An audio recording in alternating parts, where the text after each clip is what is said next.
সোনা, কি কি চেঁচাচ্ছ কেন? ঘরের কি অবস্থা? জিনিসটা শুনে কেন? তুমি ওখানে কি বড় বানিয়েছো নাকি? তুই কি করছিস না রে? ইঁদুর কি দূর? ইঁদুর ইঁদুর? কোথায় ইঁদুর? নিচে।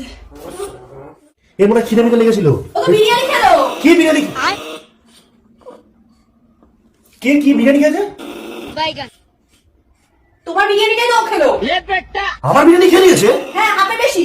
হাফে বেশি মানে ও কোথা থেকে বিরিয়ানি পেলো? বিরিয়ানিটা ওখানে রেখেছিলাম, প্যাকেট শুদ্ধ প্যাকেট খুলে খেয়েছে। ও প্যাকেট খুলে বিরিয়ানি খেয়েছে না তুমি খেয়ে নিয়েছো? আমি খাইনি, দেখো এখনো বিরিয়ানি পড়ে রয়েছে, তাই জন্য তো ভাই বাবাও করলো। এটা ও ধরেছে? হ্যাঁ। তুমি ইঁদুর ধরেছো? হ্যাঁ। এত বড় ইঁদুর? কত বড় ইঁদুর এটা? অনেক ভালো। ইরে বাবা, এটা কি গো? ইঁদুর তো নাকি অন্য কিছু? তা হ্যাঁ গেছো ইঁদুর? হ্যাঁ, গেছো গাছে ওঠে? এটা কি ফেলবে কে? ভাই তুমি ইঁদুরটা ফেলে দিয়ে আসতে পারবি? হ্যাঁ, ধরলে কি করে? জুড়ি ছুরি দিয়ে? হ্যাঁ, আর উপরে কি? Sale sale? কিসের সেল? ওই যে ও